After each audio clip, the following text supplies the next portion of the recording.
तर आजचा दिवस होता हा रिपब्लिक डे आणि रिपब्लिक डे होतं त्यामुळे तुम्हाला आणि तुमच्या फॅमिलीला खूप खूप शुभेच्छा. आणि मी निघालो होतो दादाच्या पूजेला, कारण की आम्ही लोक गोव्याला होतो.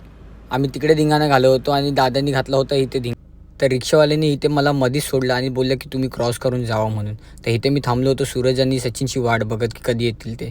आणि फायनली ते लोक आले. मग आम्ही दोघांचे 3 जण झालो.